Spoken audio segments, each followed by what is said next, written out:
topic.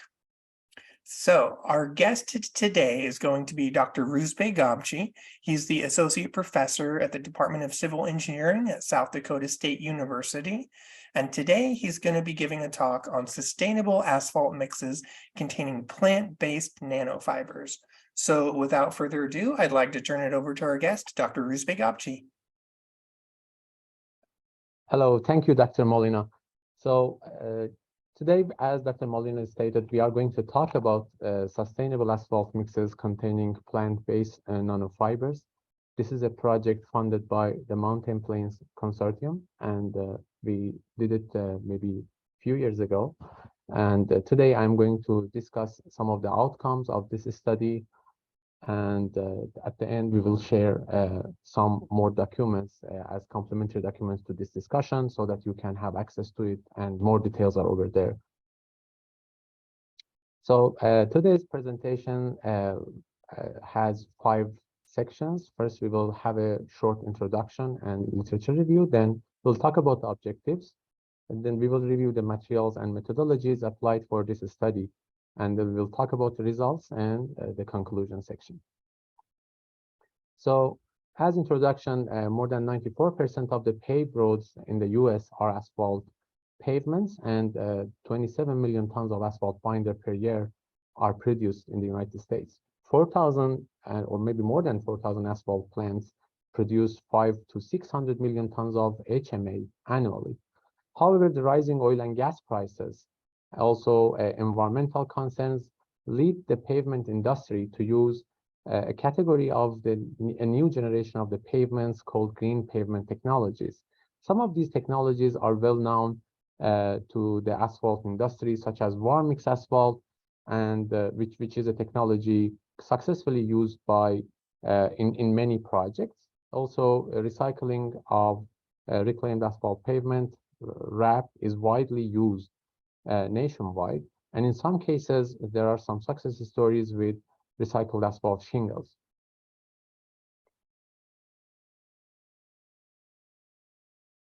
So asphalt mix has 2 major components. One is the mineral aggregates, and the other one is asphalt binder. Some of the important distresses observed in the asphalt mix, depending on several factors, are cracks due to stripping, which is basically the bonding of asphalt binder from mineral aggregates, which may result in potholes, as well as fatigue cracks, which is another major distress observed mostly in the intermediate temperature. Also, we have observed thermal cracking at low temperature, and rotting, which is prominent at higher temperatures. So many of these distresses are a function of different parameters, such as asphalt binder type, its content, and asphalt chemical composition. Speaking of chemical composition, we have seen in several cases that some asphalt binders and with the specific aggregates, they don't go very well together. So they are something we call it as incompatible. They result in premature debonding, as well as the stripping and moisture damage. So when these 2 chemistries don't go well, we call the aggregate and binder incompatible. Also, we have other parameters such as physical, chemical, and mechanical properties of aggregates, which highly affect the distresses appearing in the asphalt pavement. Other parameters such as asphalt mix volumetric properties, such as voids in mineral aggregates, voids filled with asphalt binder content, and percent air voids, which is a function of how can we densify the asphalt and how well we can compact asphalt and how it is workable in the field, can completely affect the final product's quality. Also, the air void, in addition to its amount, its interconnectivity, and how well they are distributed in the asphalt mix, are other parameters which can affect the asphalt distresses.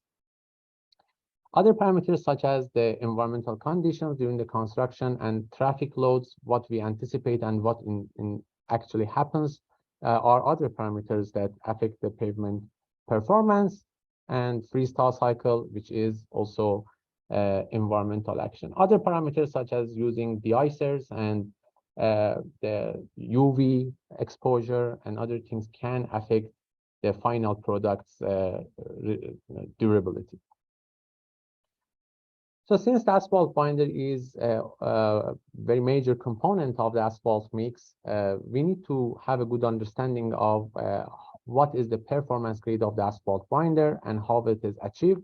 So we know that the PG asphalt has the high temperature and low temperature PG grades.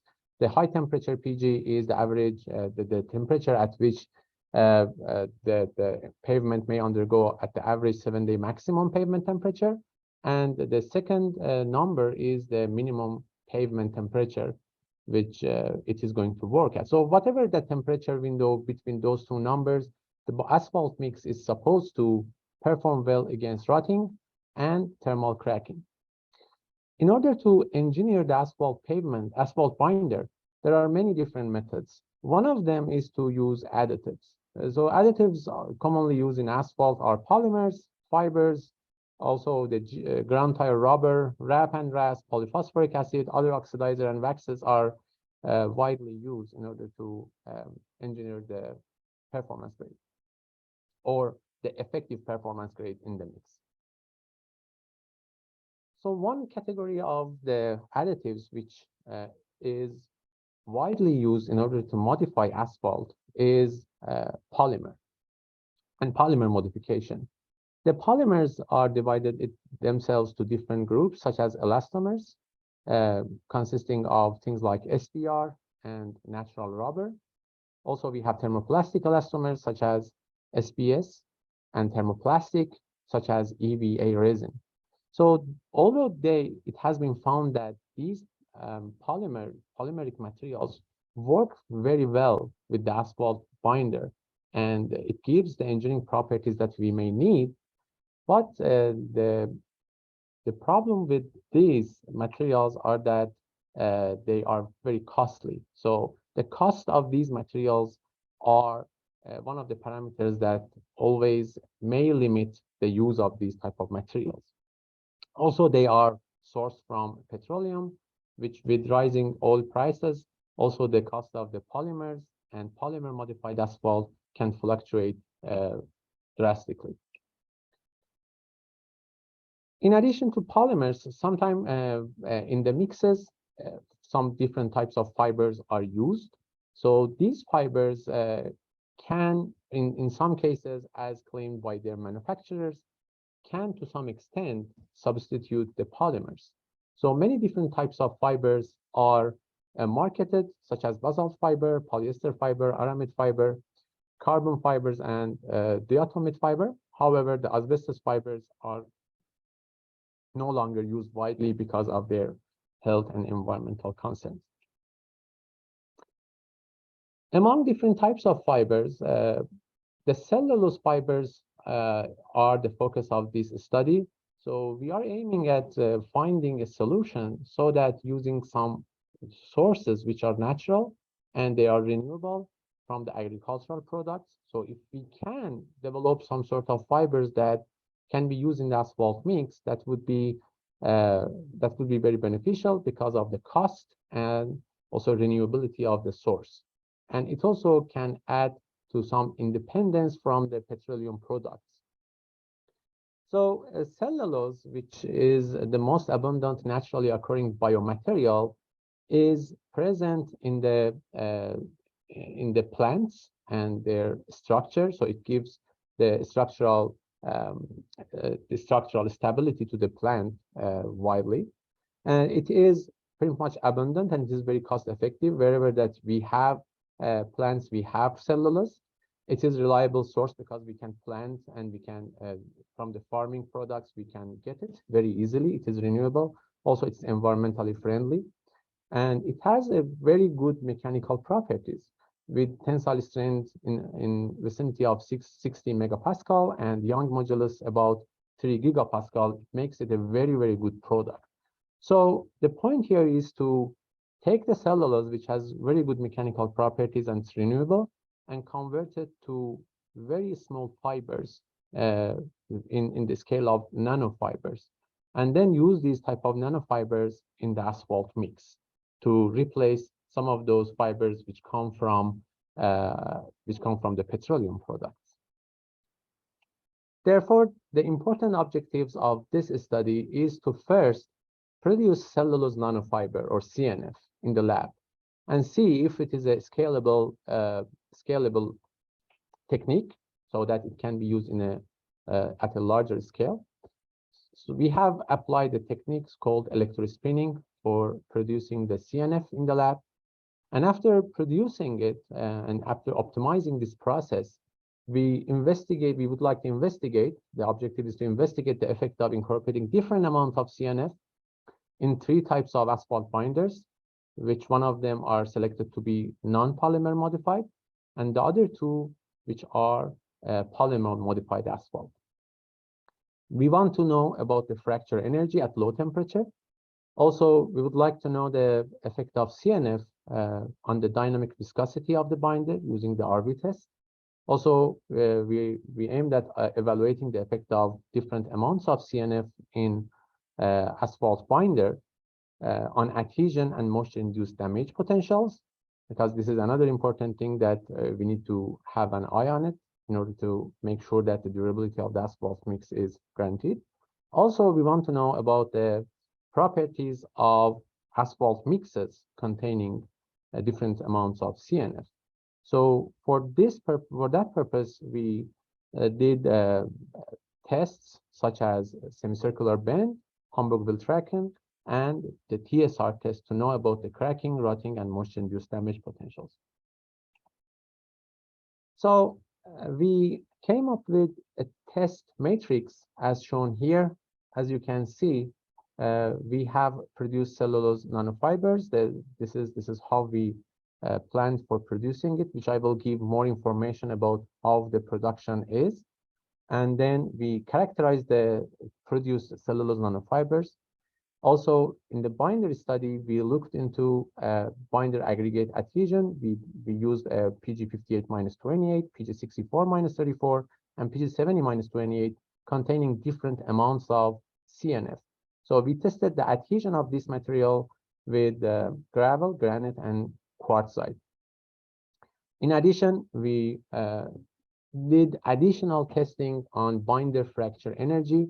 This is an idea that we developed during this study, and we are looking into it with more details in our ongoing efforts.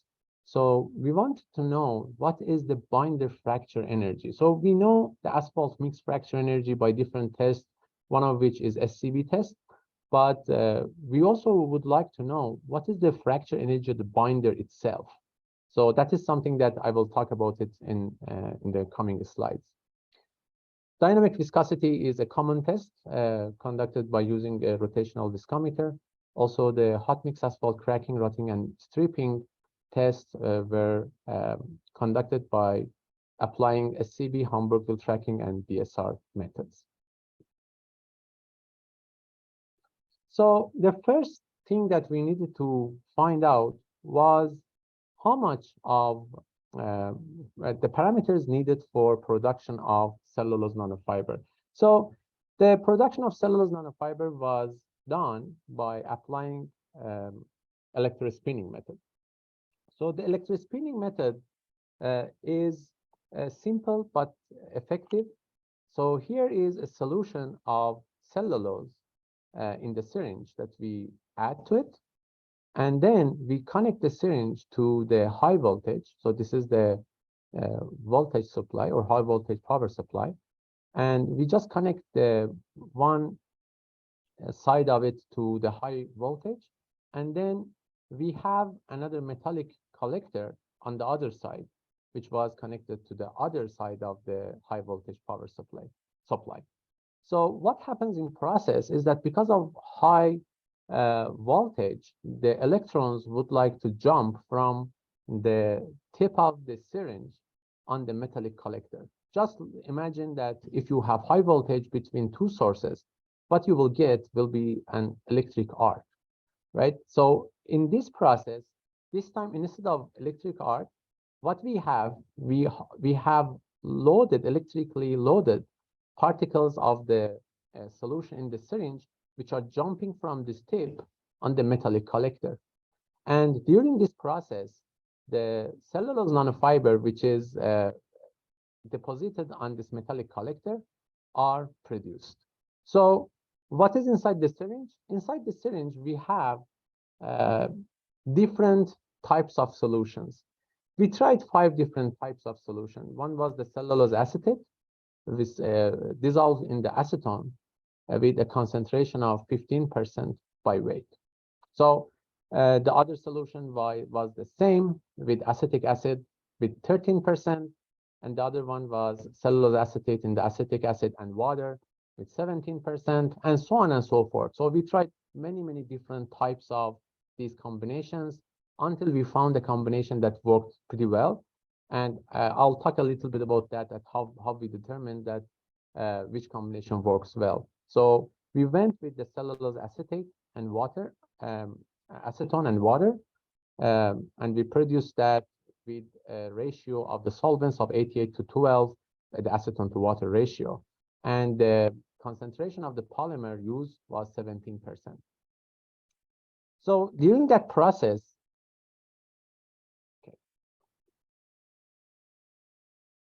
and this is the picture of the setup that we have used in the lab. So this is the power supply right here. This is the confinement that we used for the safety. And this is how we set up the needle as well as the collector and other things. And this is the syringe pump.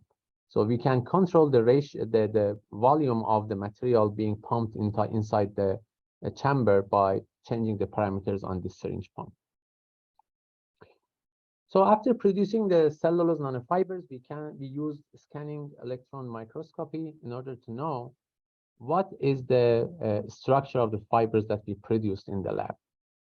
Here you can see few images. So when we changed the amount of the fiber, amount of the cellulose inside the solution, or we change the voltage, or we change the distance between the collector and tip, or we change the discharge rate, in many of different types of the structures we observe. This is one of them when we are using high discharge rate. This is another one, and this is the third one is the same with a higher basically resolution and higher magnification. Another test that we did was by doing the tensile test, because the tensile test is an important test needed to be done. We want to have a material inside asphalt which has good tensile strength. To do the tensile test, we produced something called cellulose nanofiber mat.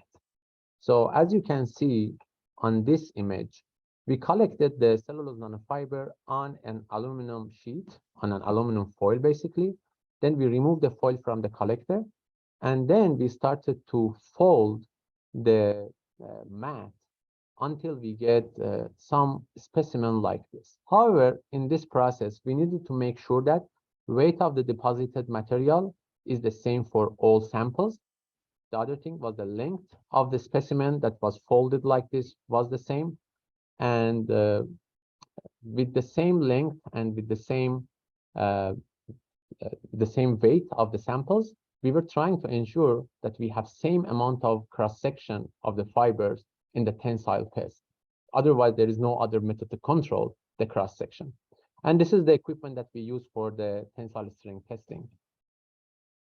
In addition to that test, we also did some other test called isod pendulum impact resistance test according to ASTM D256. So this test is something that we came up with, and that's not used for asphalt binder. Usually it is used for plastic and other polymers.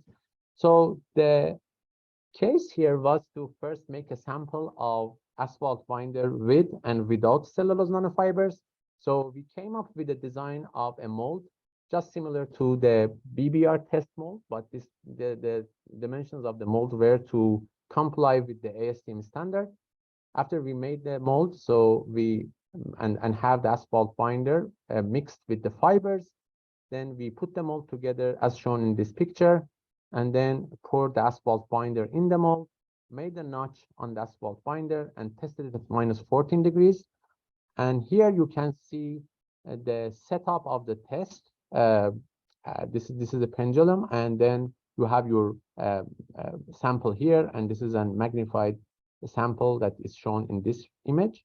So we release this hammer, and it breaks the sample and moves after the sample. So with measuring the angle before and after impact, you can calculate what was the energy which was consumed to fracture this specimen. This is a simple yet effective test. And since we are doing it at a low temperature, it may resemble what happens in the field when we are getting cracks in the samples. PBR test doesn't calculate the fracture energy. It is based on how much creep we observe and stress relaxation. However, this test is based on the fracture energy. So right now, the efforts are underway in order to find some correlations with this test and BBR test, as well as some other cracking tests, so that if this is found to be effective, then we will be able to recommend new method, yet which is simple and quick for determining the low temperature cracking of the asphalt binder. The other test that we conducted was adhesion test. This is direct measurement of the adhesion between asphalt binder and different types of aggregates. So it can discriminate aggregates and binder combinations which do not have compatibility, and they are more prone to stripping. So this is a simple test. We have this binder bond strength device, which is called PATI. And we have this cylinder here and piston. So we put it together on some studs, which were stuck to the aggregate substrate by asphalt binder. And then you can put this assembly on the asphalt binder and the stud and pull it. Basically, it's the pull-off test. But it is important to run this test at the constant temperature. We use 25 degrees Celsius. And also you can run it on dry and moisture conditioned samples. So to speak, we can determine if the samples become prone to moisture damage by doing this test. Also, we did some tests on asphalt mixes. So the mix that we selected for this test was a super pave mix consisting of a PG58-28 asphalt binder with 4.8% asphalt binder content and a nominal maximum aggregate size of 1/2 inch. So this mix contained 20% wrap. So having some wrap in the mix was by design, because we wanted to give it a little bit of brittleness to the mix. At the same time, the use of wrap in the mixes is becoming a standard practice by many DOTs and in construction. The VMA that we got from the mix design was 14.5%, VFA of 72.4, and DP dust proportion of 1%. All the samples which were tested at 7 plus minus 0.5% of voids. So the test that we conducted on the asphalt mixes, of course, in order to determine the cracking potential of the mixes, we did a CB test with different notch depths of 1, 1.25, and 1.5 inches of notch depths. And we tested several samples, at least 4 per notch depth, according to ASTM D8044. So during this test, which is basically fracture energy test, so we can calculate the fracture energy or strain energy at failure for each notch depth.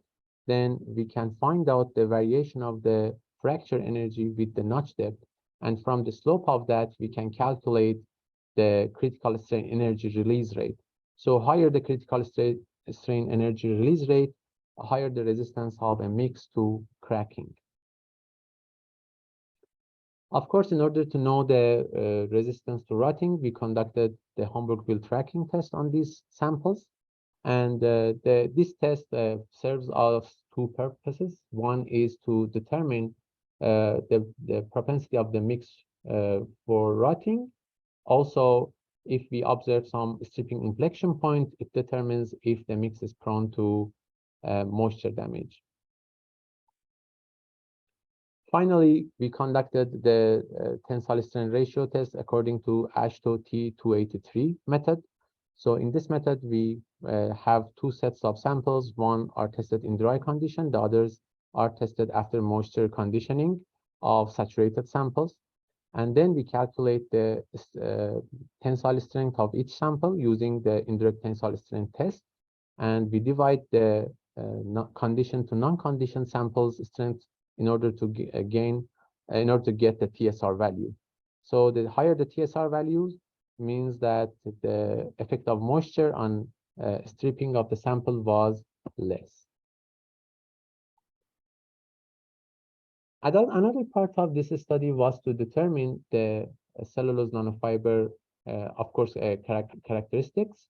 So we found out that at 88 volumetric parts of acetone with 12 volumetric parts of distilled water, when we use 17% of cellulose acetates by the weight, then we get fibers which are first in terms of their morphology, the most effective ones with more uniform shapes, as well as the highest tensile strength.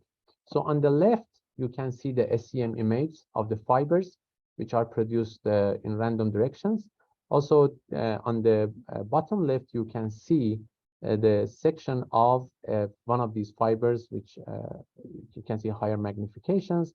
And the surface of the fiber is pretty much nice and uniform. Also, the fiber's cross-section is almost elliptical. Using a method we used a method for the imaging, and we did the image analysis in order to get the distribution of different diameters on the fibers. So what we observed was that the diameters around 11 micrometer were more dominant. So we had 20% of this diameter in our mass of the cellulose nanofibers that we produced. And here you can see the distribution of different diameters of the fibers that we produce. So in this slide, you can see the average tensile strength of the fiber mats. On the right-hand side, we did the testing on these fiber mats in two directions. One was in the X direction, to the direction that we produce the fiber, and the other one is Y direction, which is perpendicular to the first direction. We saw that the position of the fibers were done in a way which in each direction we get different tensile strength.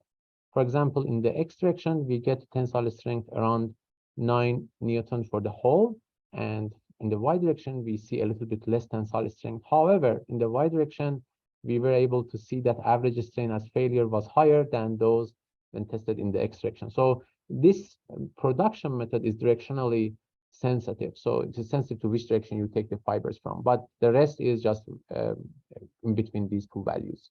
And on the left, you can see some examples of the tensile strength test conducted on the fiber mats in different directions. So the dynamic viscosity test was conducted on samples containing different amounts of fibers on different types of asphalt binders.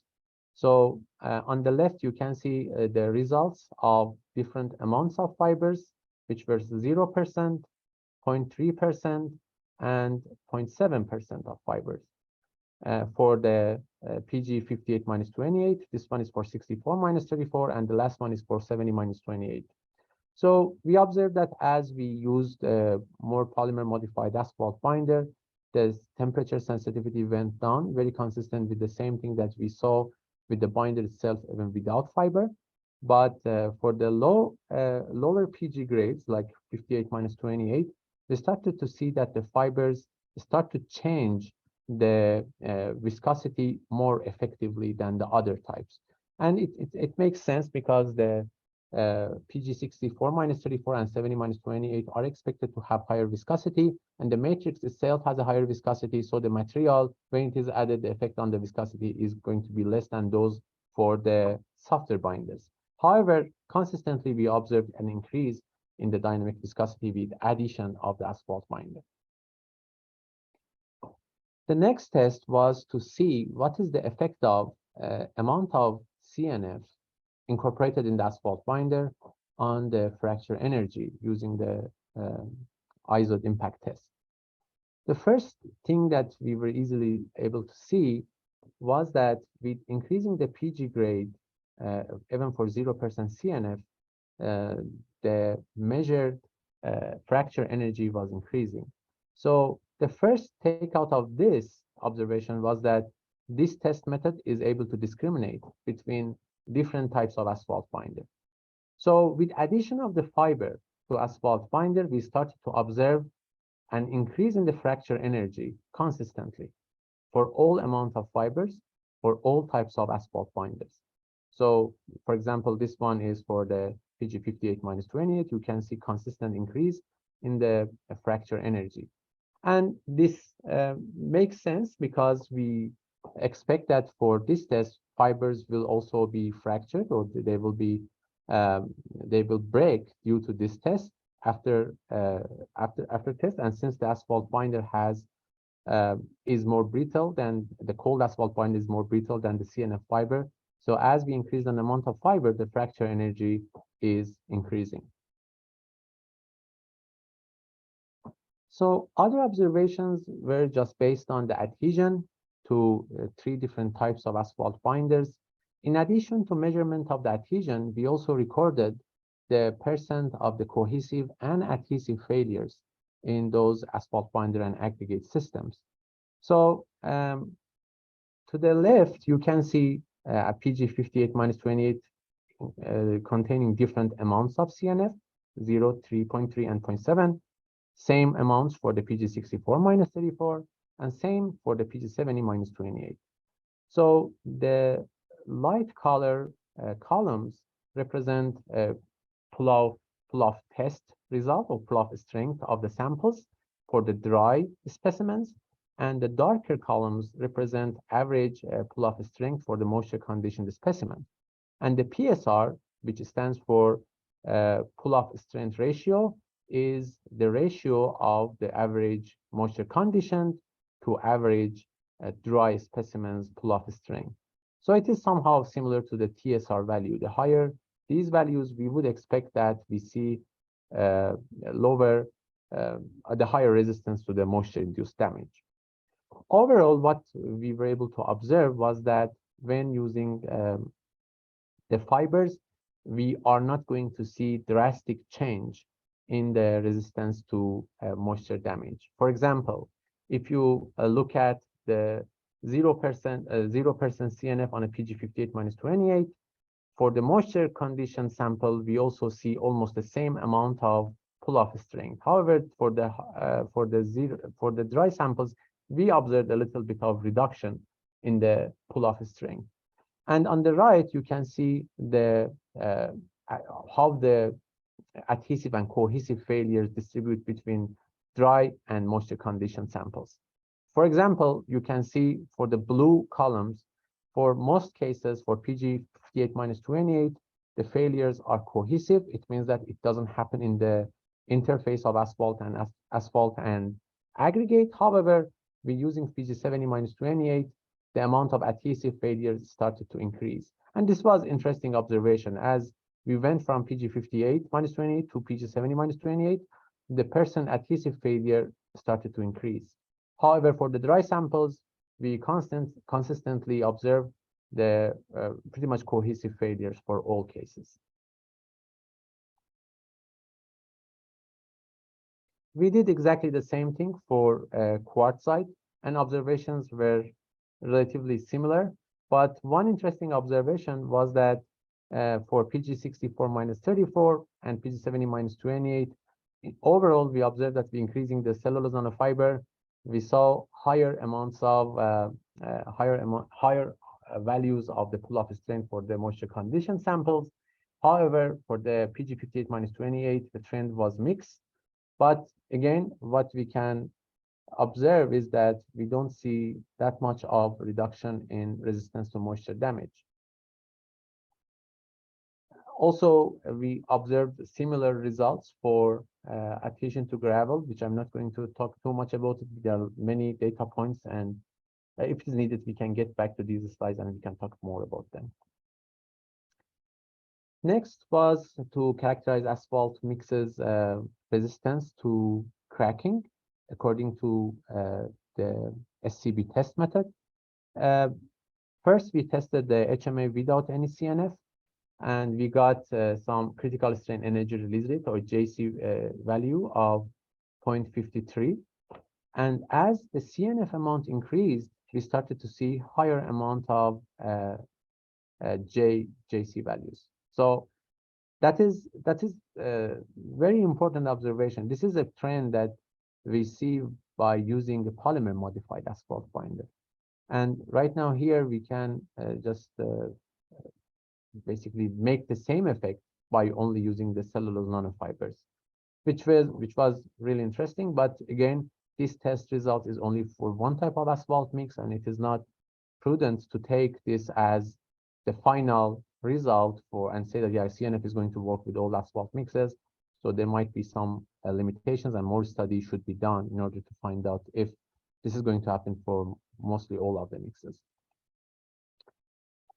Here, the resistance to rotting and stripping is shown as a result of the Homburg-Bill tracking test. So the yellow line, which is this one, represents the rotting of the samples containing 0% or control mix, and the blue and red ones are representing 0.3% and 0.7% CNF respectively. So as it is evident, the rotting of the samples with nanofibers, cellulose nanofibers, are less than those without cellulose nanofibers. In addition, a stripping inflection point was observed for all three types of mixes. However, for the mixes without CNF, SIP happened at a lower number of passes, and as the CNF increased, the SIP was shifted to the right a little bit. So we can see about 1,000 more wheel passes until we observe the CNF, observe the SIP. So it tells us that use of the CNF in the mix not only improve the resistance to rotting, but also it has a favorable effect on its resistance to moisture-induced damage. Finally, here is a summary of the resistance to moisture-induced damage using the TSR test. So on the left, we can see the TSR values as well as the tensile strength of the moisture condition and dry samples. So starting with the control mix, we saw a TSR of 0.86. As we started to use 0.3% CNF in the mix, we started to see a slight increase in the resistance to in the indirect tensile strength for the dry specimens, but a little bit of decline for the wet samples. But with increasing the amount of CNF, we saw improvement in both dry and moisture conditioned samples strength, tensile strength. However, here you can see that we have a 0.86 TSR value for the 0% CNF and 0.72 for the 0.7% CNF.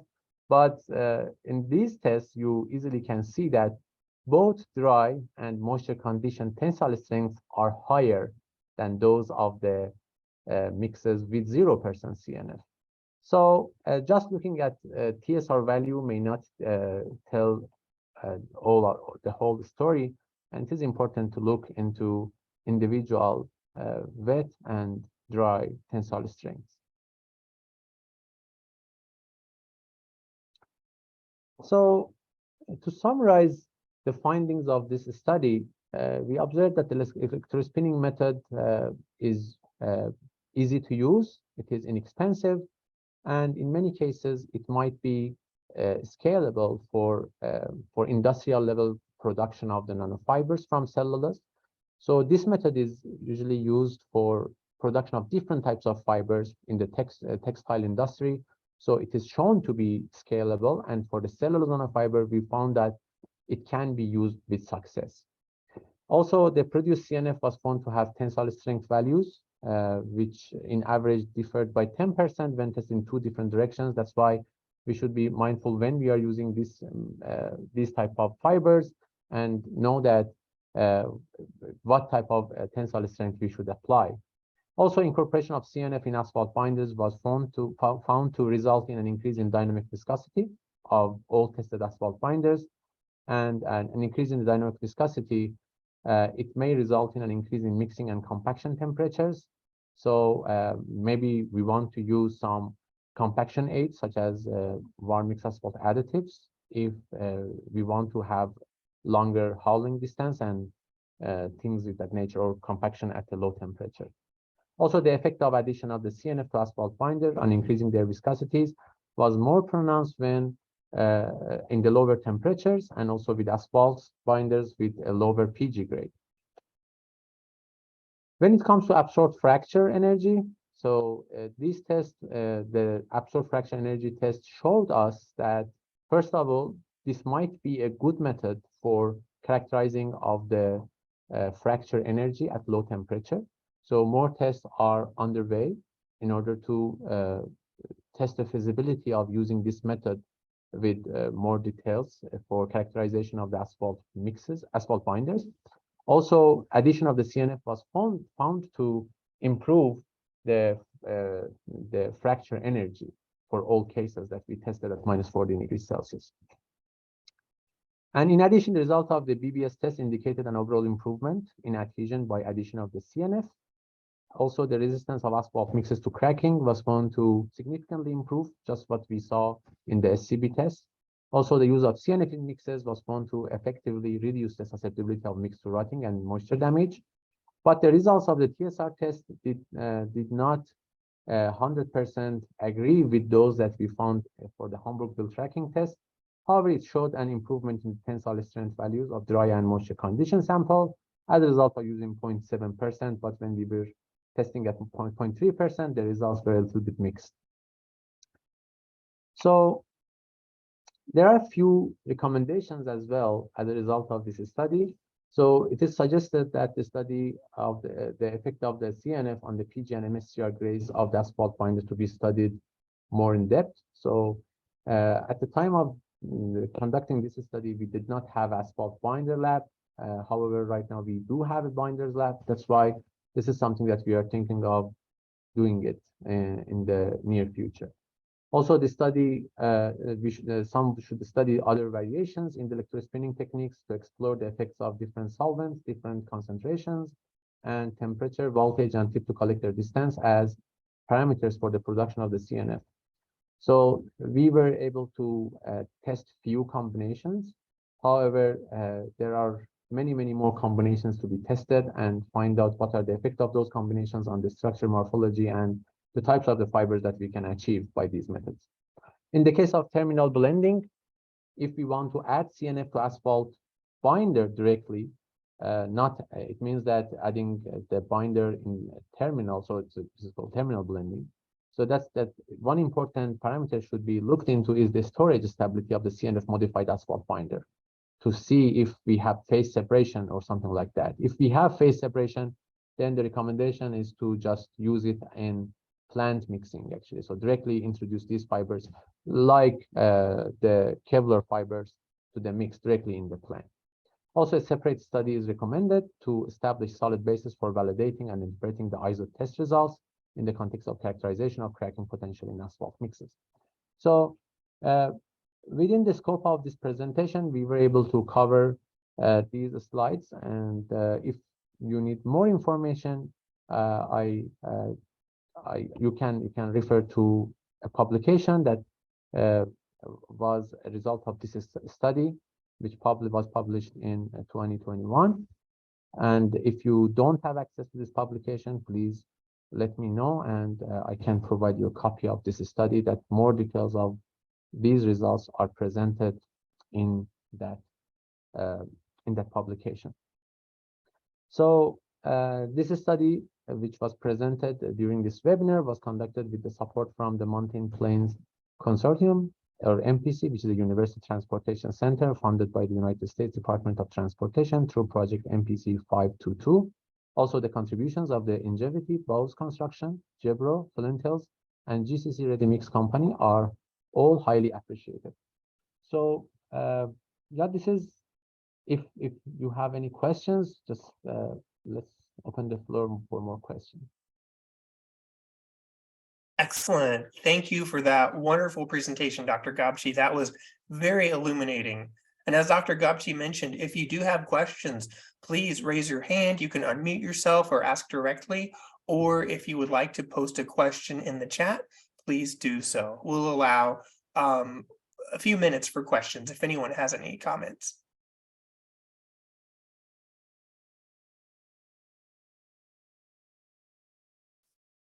While we wait for questions, Dr. Ghabchi, I have one. Is there any of the list of recommendations that you mentioned that you're particularly eager to see, or do you have any next steps that you would like to pursue with this research?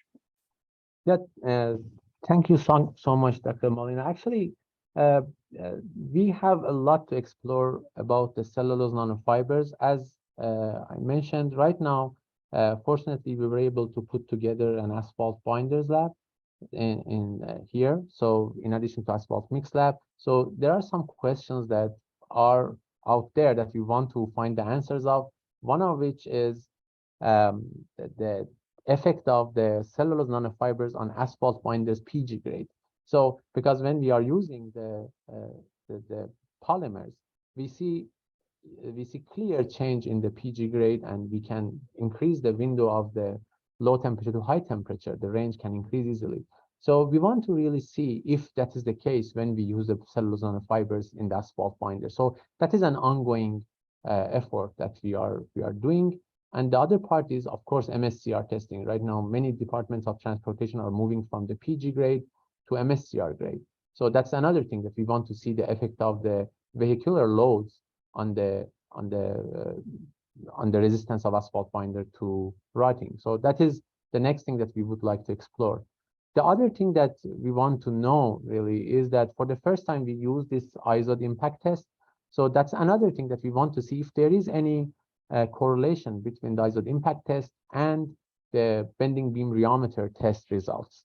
So if that is the case, the next question is that, is there any chance that we can use the ISO impact test as a surrogate for the BBR test? Because the BBR test is time consuming, as well as there are a lot going on if you want to do real BBR tests in the lab. So it is not a convenient test to do, and it takes a lot of time, but you get solid results. Just we want to know if we can use this in conjunction with the BBR, or we can use it as a replacement or partial replacement, or something that can add more insight into the low temperature performance of an asphalt binder. So these are some of the efforts that are going on right now. And of course, there are a lot to explore. And also, we are also new to electrospinning method. So this is something that we want to explore more. But yeah, we have also received some enthusiasm from different parties and in industry. So also in addition to industry, some agencies.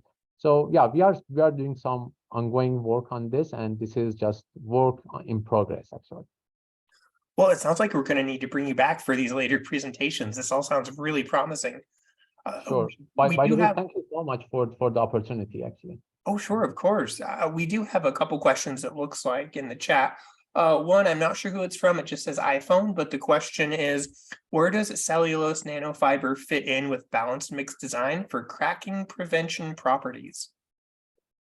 That's excellent question, actually. So for these materials, we will just that's the next thing that we might need to do, because as it's right mentioned, is that the balanced mix design it looks like it is the future of the asphalt mix design. So we need to just have the same mix and just bring this material in. We should add this material and do just cracking tests as well as rotting tests according to the balanced mix design, to see how these fibers will perform in the context of the mix design. That is something that we should definitely look into, and that's a very timely question. Yeah, I do agree that this needs to be taken into consideration in the context of the balanced mix design. Great. The next question we have from Kenneth Hobson. He asks, percent fibers are by weight of binder, aggregate, or mix. The rate of cellulose fibers is typically 0.3% by weight of aggregate using high-tech equipment. Right. Actually, if I go to the previous slides right here,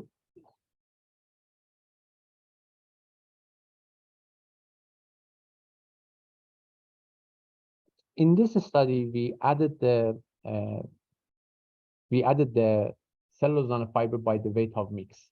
So 0.7% of the weight of mix is not too much of cellulose nanofibers. If you add too much of cellulose nanofibers, and if you increase the percentage, there is some concern with absorbing a lot of asphalt binder and taking it away, and we can end up with a dry mix. So that's something that we should be careful when we are adding it.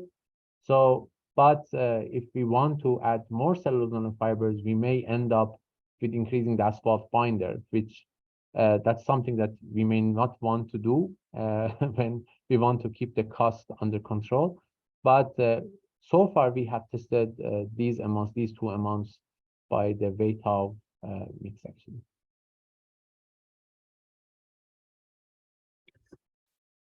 And we had one comment on slide page 32. They were asking if the second vertical gray shaded bar for 0% CNF, if it was short of the 0.86 scale mark.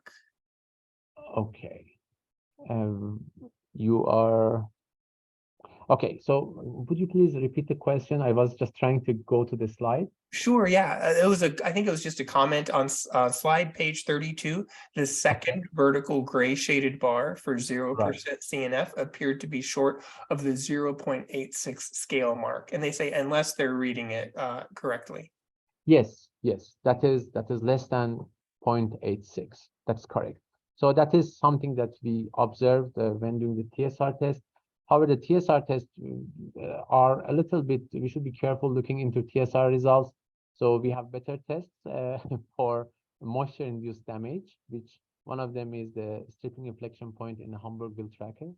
So that's something that, yeah, we can consider. But in terms of the mix screening for the moisture damage when we are designing a mix, so of course this is failing the mix design criteria for the moisture-induced damage. Yes, that is less than 0.86 for the 0% fiber.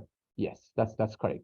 That partially that's also attributed to a higher dry conditioned average ITS. So in dry condition, the 0.3% CNF showed a much higher ITS value. So even if you keep the moisture conditioned ITS high to the same level of the 0% CNF, you will see a lesser TSR value. But overall, it was observed that yes, this is less than 0.8 threshold. Yes. Okay, great. We have a couple more questions. Kenneth Hobson had a follow-up. He asked if binder drain down reduction would be expected. Actually, yes, that is something that we would expect, because when we were mixing these fibers, we started to see that they are holding asphalt binder also, and they are pretty good in doing that.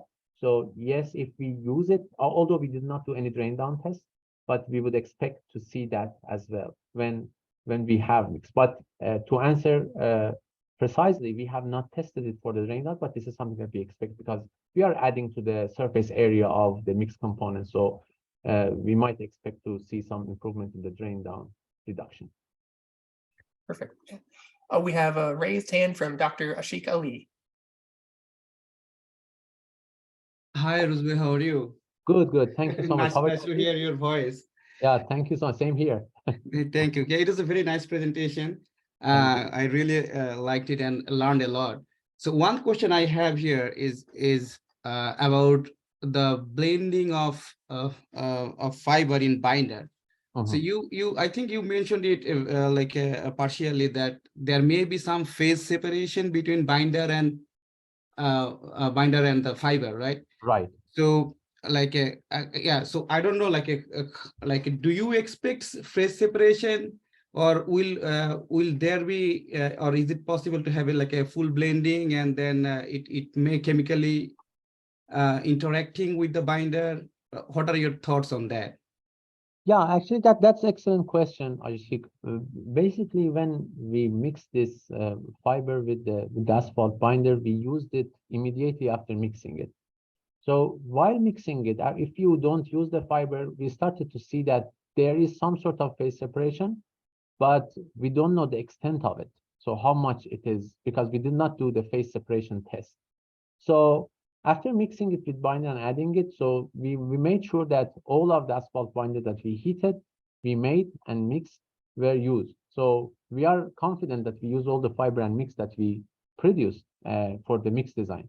However, if you want to make these fibers and introduce the fibers into asphalt binder and take it to the plant, so there might be some phase separation and it can put the plant in trouble when you want to store it, actually, this type of asphalt binder. So there might be maybe the good way of using this asphalt, this type of fiber is to use it like how people use the Kevlar fibers, right? The aramid fibers. So this is something that is just added during the mixing of the asphalt. It's not added to the asphalt binder. So we may consider adding it directly to the mix in the mixing phase of the aggregate with asphalt binder and everything else.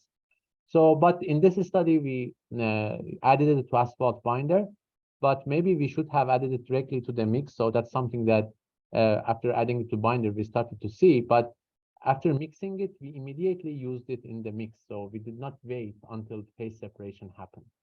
So that's why in the conclusion and recommendation, we were thinking of maybe in the coming studies, we should study the phase separation and how it happens, or what's the extent of it, or does it happen at all? So that's something that we need to explore.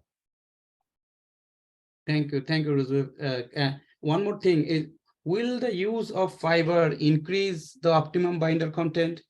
Do you have any thought on that? That's excellent question. So so it is in line with the same discussion that we just had with Ken. Is that yes, when you are adding more surface area to your mix component, you might expect to get a higher optimum binder content. However, in this study, we've designed the control mix only, and we use CNF as additive to the control mix. So we did not change the mix design or the binder content with adding CNF because we wanted to isolate the results based on the CNF amount. So if we started to increase asphalt binder, whatever that we start to see, for example, if we see that we are improving the resistance to cracking, we might see the combined effect of binder plus CNF itself, right? So in order to keep that parameter unchanged, we kept the binder content the same that we got from the 0% CNF mix and just added the fibers. So the answer to your question, the answer is most probably yes. Adding fibers may increase the optimum binder content, but we used it just like warm mix asphalt design. Actually, we first designed the hot mix asphalt 0%, and then we started adding the additives to the mix without changing the asphalt binder content. Yeah, it's just as an additive, extra additive. Exactly. Yeah. Thank you, Rouzbeh. Yeah. Thank you very much. Thanks. All right, last call for questions. All right, if there aren't any more questions, I'd like everyone to join us in giving a virtual hand for Dr. Rouzbeh Ghabchi's presentation today. I think it was excellent, and thank you everyone for the excellent questions as well. So again, many thanks. We can't do this without our speakers. So many thanks to Dr. Ghabchi for volunteering his time and sharing his research with us. So this was excellent, a great presentation. Yeah, thank you so much, Dr. Molina. And also I would like to thank you, Ken, everybody else, Dr. Zaman, and also SPTC that provided this opportunity for this presentation. And I hope that you all have a nice day. Excellent. Thank you so much. Again, we will be sending out professional development hours to everyone who attended, and we'll be posting this on our website soon. So look forward to that. And again, if you have any suggestions for topics you'd like to see us covered, do let us know in an email and we can hopefully arrange that in the future. So again, thank you so much, and we look forward to seeing you next time. Take care, everybody.